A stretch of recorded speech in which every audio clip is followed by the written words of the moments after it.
নমস্কার, আমি সুব্রত ভট্ট। আপনারা দেখছেন আমার ইউটিউব চ্যানেল সত্যের সঙ্গে। প্রথমে কিছু জাতীয় খবর। মণিপুরে ফের উত্তেজনা, স্কুল কলেজ দোকান 3 দিন বন্ধ। এনআরসি আপডেটের দাবিতে বিক্ষোভের জেরে 20 থেকে 20, 21, 22 3 দিন দোকানপাট স্কুল কলেজ সব বন্ধ থাকবে। 13,441 কোটি রেল প্রকল্পে কেন্দ্রের অনুমোদন মিলেছে। 4টি মাল্টি ট্র্যাকিং প্রকল্প অনুমোদন পেয়েছে। আরবিআই থেকে সুদের হার বাড়ানোর ইঙ্গিত মিলেছে। চতুর্থত, ভারতে স্টারলিংক এর নতুন আবেদন এলন মাস্কের। স্টারলিংক ভারতের স্যাটেলাইট নেটওয়ার্ক চালুর জন্য রেগুলেটরি অ্যাপ্রুভালের জন্য নতুন আবেদন করেছে বলে জানা গেছে। MSME micro small and medium enterprise development amendment bill, যেটা 2026 সংসদে পাশ হয়েছে, ক্ষুদ্র ছোট মাঝারি ব্যবসার সংজ্ঞা ও রেগুলেটরি ফ্রেমওয়ার্কের পরিবর্তন আসছে। বিহারে 3,590 কোটির NH-22 প্রকল্প, 82.6 কিলোমিটার রাস্তা 4 লেন উন্নীত করার প্রকল্প অনুমোদন করেছে কেন্দ্র। ইউজিসি এনইটি মানে নেট পরীক্ষায় এআই দিয়ে বিতর্ক অর্থাৎ প্রশ্ন তৈরিতে এআই ব্যবহারের অভিযোগ নিয়ে বিশেষজ্ঞদের মধ্যে একটা উদ্বেগ দেখা দিয়েছে। তবে এনটিএ অবশ্যই এই অভিযোগ অস্বীকার করেছে। সুপ্রিম কোর্টের বিচারপতি বাড়ানোর সংশোধনী বিল পাশ হয়েছে। পশ্চিম মেদিনীপুরের ভয়াবহ বন্যা, প্রায় 1600 গ্রাম জলমগ্ন। কেলেঘাই সুবর্ণরেখার জল, সবং, নারায়ণগঞ্জ, তারপরে মোহনপুর, দাঁতন সহ বিস্তীর্ণ এলাকা প্লাবিত। ত্রাণ শিবিরে বহু মানুষ নেওয়া হয়েছে। বাঁকুড়ার জঙ্গলে ব্যবসায়ীর আধপোড়া দেহ উদ্ধার হয়েছে।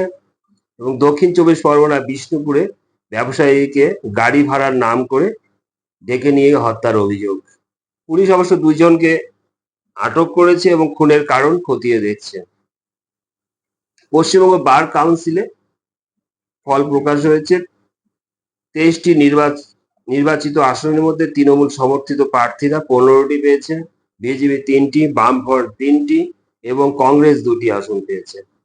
রাজ্যের সরকারি কাজে বাংলা বাধ্যতামূলক। 1 সেপ্টেম্বর থেকে বাংলা বাধ্যতামূলক। সব সরকারি কাজে বাংলা এখন বাধ্যতামূলক, তবে কিছু কিছু ক্ষেত্রে হিন্দি চললেও চলতে পারে। সাইবার প্রতারণায় পশ্চিমবঙ্গের যোগ। 84 লক্ষ টাকার মামলার গ্রেপ্তার। মহারাষ্ট্র ও পশ্চিমবঙ্গে প্রায় 84 লক্ষের সাইবার প্রতারণার সঙ্গে যুক্ত সিম কার্ড সরবরাহের অভিযোগে ইন্দোরে 3 জনকে গ্রেপ্তার হয়েছে। শিলিগুড়িতে অমিত শাহ এসছেন, সীমান্ত নিরাপত্তার বৈঠক হচ্ছে। ভারত বাংলাদেশ ও ভারত নেপাল সীমান্ত নিয়ে গুরুত্বপূর্ণ বৈঠক হচ্ছে শিলিগুড়িতে। বিএসএফ, এসএসবি এবং রাজ্য পুলিশের পদস্থ আধিকারিকরা রয়েছে এই মিটিং এ। কলকাতার মিনি বাংলাদেশ, যেটা আমরা বলি মিনি বাংলাদেশ, কলকাতা এই এলাকায় আগুনে বড় ধাক্কা। ঘনবসতিপূর্ণ এলাকায় অগ্নিকাণ্ডে বাড়ি এবং ব্যবসায়িক প্রতিষ্ঠানে ক্ষতিগ্রস্ত হয়েছে। রাজ্যে 11,000 গ্রাম পঞ্চায়েতের পদে নিয়োগের বিজ্ঞপ্তি, সেটা বেকারদের মুখে হাসি ফোটানোর সম্ভাবনা। গ্রামে পঞ্চায়েত স্তরে 11,000 শূন্য পদ নিয়োগের সম্ভাবনা। রাজ্য সরকারের পুলিশে গত 100 দিনের কাজ ও আইন শৃঙ্খলা নিয়ে রিপোর্ট তৈরি হয়েছে। নতুন 3টি ফৌজদারি আইন নিয়েও প্রদর্শনীর আয়োজন করা হয়েছে। এবার লাস্ট আপডেট, অন্নপূর্ণার আপডেট দিচ্ছি। অন্নপূর্ণা 17 থেকে 20 আগস্ট 1.45 কোটি মহিলার অ্যাকাউন্টে 3,000 টাকা করে ঢুকে গেছে। এবং দ্বিতীয়ত 17 লক্ষ আবেদন এখন পর্যন্ত বাতিল হয়েছে। বাতিলের প্রধান কারণ আধারের সঙ্গে নামের অমিল। এটা অনেকে বুঝবেন না, খালি দোষারোপ করবেন সরকারকে, কিন্তু আধারের এক নাম এবং নামে এক নাম, তখন দেখা যাচ্ছে তাদের আবেদন বাতিলই হবে, হওয়াটাই স্বাভাবিক। এর আবেদন করতে হবে। 19 আগস্ট থেকে চালু ক্লেম এবং অবজেকশন পোর্টাল। পঞ্চমত, পোর্টালে ফের আবেদন করলে হবে পুনরায় ভেরিফিকেশন।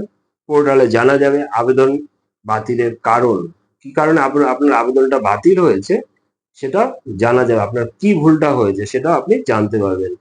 শুধু সরকারকে দোষারোপ করবেন না, নিজের ভুলটাও লক্ষ্য করবেন এবং নিজের ভুলটা সংশোধন করে নেবেন। এখনো সরকার সুযোগ দিচ্ছে।